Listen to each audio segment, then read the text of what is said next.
ഇപ്പോൾ ശ്രീ തിരുവഞ്ചൂർ രാധാകൃഷ്ണൻ പ്രതികരിക്കാൻ. ശ്രീ തിരുവഞ്ചൂർ, ഇപ്പോൾ ശബരിമല സ്വർണ്ണക്കൊള്ളയിൽ അഞ്ചാമത്തെ ആളാണ് പുറത്തേക്ക് ഇറങ്ങുന്നത്. എൻ വാസുവിനും ജാമ്യം ലഭിച്ചിരിക്കുന്നത്. അത് സ്വാഭാവിക ജാമ്യമാണ്. 90 ദിവസം പൂർത്തിയായല്ലോ. എങ്ങനെ പ്രതികരിക്കുന്നു?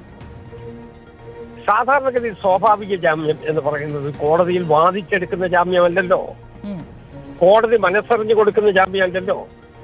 ഈ ജാമ്യം മനഃപൂർവ്വമായ ഡിലേ ഉണ്ടാക്കി അവിടെ ചാർജ് കൊടുക്കാതിരുന്നത് കൊണ്ട് ഒപ്പിച്ചു കൊടുത്ത ഒരു ജാമ്യമാണ്. സത്യം പറഞ്ഞാൽ ഗവൺമെന്റിന്റെ തന്നെ കൈവർക്കാണ്, അവരുടെ ഹാൻഡ് വർക്ക്. അതിന്റെ അടിസ്ഥാനത്തിലുണ്ടായ ജാമ്യമാണ്. അതിന്റെ കാര്യം എന്താ? അതിന്റെ കാര്യം ഈ പ്രതികൾ ആരും ജയിലിൽ കിടക്കരുത്, അവരെ ജയിലിൽ നിന്ന് പുറത്ത് വിട്ടുകൊള്ളാം എന്നുള്ള ഉറപ്പിന്റെ അടിസ്ഥാനത്തിലാണ് അവർ അറസ്റ്റിന് കീഴടങ്ങിയത് എന്ന് വേണ്ട നമ്മൾ. ശരി, വളരെ നന്ദി ശ്രീ തിരുവഞ്ചൂർ ഈ ഘട്ടത്തിൽ പ്രതികരിച്ചതിന്.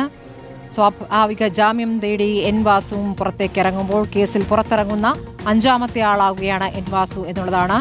ഹരിമോഹനുണ്ട്. ഹരിമോഹൻ, എൻ വാസുവും 90 ദിവസം പൂർത്തിയാകുമ്പോൾ സ്വാഭാവിക ജാമ്യം ഏതാണ്ട് ഉറപ്പാവുകയായിരുന്നു. പത്മകുമാറാണ് അടുത്ത ഊഴത്തിൽ നിൽക്കുന്നത്. പത്മകുമാറിന് 90 ദിവസം പൂർത്തിയാകുന്ന എപ്പോഴാണ്? അങ്ങനെയെങ്കിൽ ഈ മാസം തന്നെ പുറത്തിറങ്ങുന്നവരുടെ എണ്ണം ഇനിയും കൂടാൻ സാധ്യതയുണ്ടല്ലോ.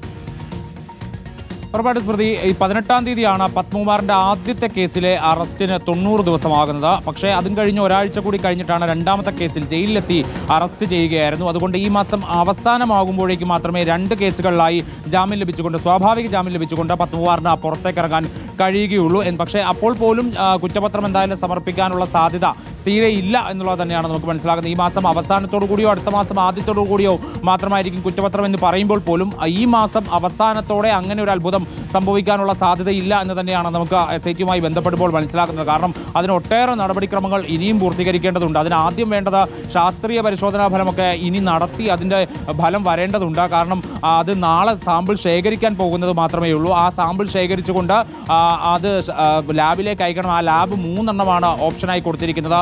അതിലേതാണെന്ന് തെരഞ്ഞെടുത്ത് 19-ാം തീയതി ഹൈക്കോടതി അറിയിക്കണം. അങ്ങനെ ഒട്ടേറെ കടമ്പകൾ SIT-ക്ക് മുമ്പിലുണ്ട്. അതെല്ലാം പൂർത്തീകരിച്ച് ആ സാമ്പിൾ അയച്ച് അതിൻ്റെ ഫലം വന്ന ശേഷം മാത്രമേ കുറ്റപത്രം അന്തിമമായി തയ്യാറാക്കിക്കൊണ്ട് സർക്കാരിൽ നിന്ന് പ്രോസിക്യൂഷൻ അനുമതി തേടാൻ കഴിയുകയുള്ളൂ. അപ്പോഴേക്കും പത്മകുമാർ മാത്രമല്ല, അതിനുശേഷം അറസ്റ്റിലായിട്ടുള്ള മറ്റു പലരും പുറത്തിറങ്ങാനുള്ള സാധ്യത കൂടി തള്ളിക്കളയാൻ കഴിയില്ല എന്നുള്ളതാണ് പ്രധാനപ്പെട്ട ഒരു കാര്യം. അല്ലെങ്കിൽ ശാസ്ത്രീയ പരിശോധനാ ഫലം വരുന്നതിന് മുമ്പ് തന്നെ സമർപ്പിക്കണം. പക്ഷെ അങ്ങനെ ഒരു വെല്ലുവിളി ഏറ്റെടുക്കാൻ നിലവിൽ എന്തായാലും SIT തയ്യാറാകില്ല എന്നുള്ളതാണ് മനസ്സിലാക്കുന്നത്. പക്ഷേ ഇപ്പോൾ എന്തായാലും ഈ കേസിലെ ഏറ്റവും പ്രധാനപ്പെട്ട പ്രതികൾ രണ്ടോ മൂന്നോ പേർ ഇതിനോടകം തന്നെ പുറത്തിറങ്ങി. അതിലൊന്ന് ഉണ്ണികൃഷ്ണൻ പോറ്റി തന്നെയായിരുന്നു, മറ്റൊരാൾ വാസുവാണ്.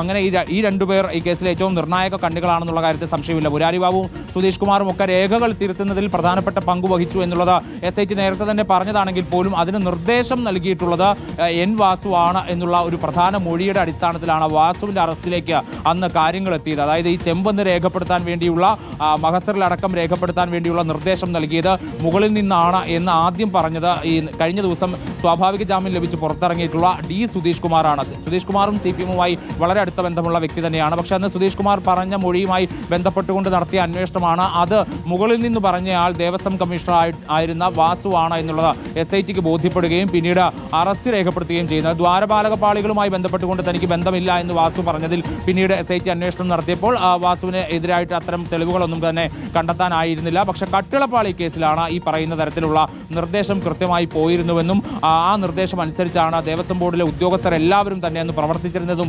എന്നതടക്കമുള്ള കാര്യങ്ങളെല്ലാം തന്നെ SIT-ക്ക് ബോധ്യപ്പെടുകയും അത് വാസുവിന്റെ അറസ്റ്റിലേക്ക് എത്തുകയും ചെയ്തത് എന്നുള്ളതാണ് പ്രധാനപ്പെട്ട ഒരു കാര്യം. പക്ഷേ മറ്റ് ഉദ്യോഗസ്ഥർ ഇറങ്ങുന്നത് പോലെയല്ല ദേവസ്വം കമ്മീഷണറായിരുന്ന വാസു ഇറങ്ങുന്നത്. വാസു ദേവസ്വം കമ്മീഷണർ മാത്രം ആയിരുന്നില്ല എന്നുള്ളതാണ്. ദേവസ്വം ബോർഡിന്റെ മുൻ പ്രസിഡന്റായിരുന്നു, സർക്കാരുമായി വളരെ അടുത്ത ബന്ധമുള്ള വ്യക്തി തന്നെയാണ്. ഇപ്പോഴും CPM-മായി അടുത്ത ബന്ധമുണ്ട്. അല്ലെങ്കിൽ വാസുവും പത്മകുമാറും അടക്കമുള്ള ആളുകളെ CPM ഇപ്പോഴും സംരക്ഷിക്കുന്നുണ്ട് എന്നതടക്കമുള്ള ആരോപണം പ്രതിപക്ഷം ഉയർത്തുന്ന ഒരു പശ്ചാത്തലം കൂടിയാണ്. അപ്പോഴാണ് വാസു കൂടി പുറത്തേക്ക് ഇറങ്ങുന്നത്. എന്തായാലും പരസ്യമായൊരു പ്രതികരണത്തിന് ആരും മുതിരില്ല എന്ന് തന്നെ നമുക്ക് ഇപ്പോഴും കരുതാം. കാരണം കൊല്ലം വിജിലൻസ് കോടതി ജാമ്യോപാധികൾ വെച്ചതിൽ തന്നെ ഒന്ന് ഈ കേസുമായി ബന്ധപ്പെട്ടുകൊണ്ട് ഒന്നും സംസാരിക്കാൻ പാടില്ല, മാധ്യമങ്ങൾക്ക് മുന്നിൽ ഒന്നും സംസാരിക്കരുത് എന്നുള്ളത് തന്നെയാണ് അതിലേറ്റവും പ്രധാനപ്പെട്ട ഉപാധി എന്ന് പറയുന്നത്. അത് ലംഘിച്ചു കഴിഞ്ഞാൽ ജാമ്യ വ്യവസ്ഥ അല്ലെങ്കിൽ സ്വാഭാവിക ജാമ്യം റദ്ദാക്കാൻ വേണ്ടിയിട്ട് SITക്ക് കോടതിയെ സമീപിക്കാൻ കഴിയും. അതുകൊണ്ട് പരസ്യ പ്രതികരണത്തിന് ഈ പ്രതികളിൽ ആരും തന്നെ മുതിരില്ല. പക്ഷേ അവർ പുറത്തേക്ക് വരുമ്പോൾ അവരെന്താണ് ഇനി അടുത്ത നീക്കമായിട്ട് ചെയ്യാൻ പോകുന്നത് എന്നുള്ളതാണ് SITയെ സംബന്ധിച്ച് കൃത്യമായി നിരീക്ഷിച്ച് ഉറപ്പുവരുത്തേണ്ടത്.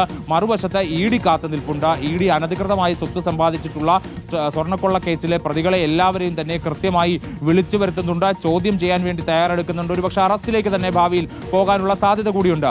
ഈ അനധികൃതമായി സ്വത്ത് സമ്പാദിച്ചു എന്ന് പ്രാഥമികമായി വിവരം ലഭിച്ചിട്ടുള്ള ആളുകളുടെ എല്ലാം വീട്ടിൽ മണിക്കൂറുകളോളം ED കഴിഞ്ഞ ദിവസം പരിശോധനയും നടത്തിയിരുന്നു. അതിൽ ഏറ്റവും പ്രധാനപ്പെട്ട ഒരാൾ വാസു തന്നെയാണ്. വാസുവിന്റെ തിരുവനന്തപുരത്തെ വീട്ടിൽ രാവിലെ 7 മണിക്ക് തുടങ്ങിയ പരിശോധന രാത്രി 9 മണി 10 മണിയോടുകൂടി മാത്രമാണ് അവസാനിച്ചത്. അപ്പോൾ EDക്ക് മുന്നിൽ കൃത്യമായി ആർക്കൊക്കെയാണ് ഈ സാമ്പത്തിക സ്രോതസ് തെളിയിക്കാൻ കഴിയാത്ത വിധത്തിലുള്ള ഒരു സമ്പത്തുള്ളത് എന്നൊക്കെയുള്ള വിവരങ്ങൾ ഉണ്ട് എന്ന് തന്നെയാണ്. അതായത് വാസുവിന് സാമ്പത്തിക ലാഭം ഈ സ്വർണ്ണക്കൊള്ളയിൽ നിന്ന് കിട്ടിയിട്ടുണ്ട് എന്നുള്ള നിഗമനത്തിൽ തന്നെ ED നിൽക്കുന്നു.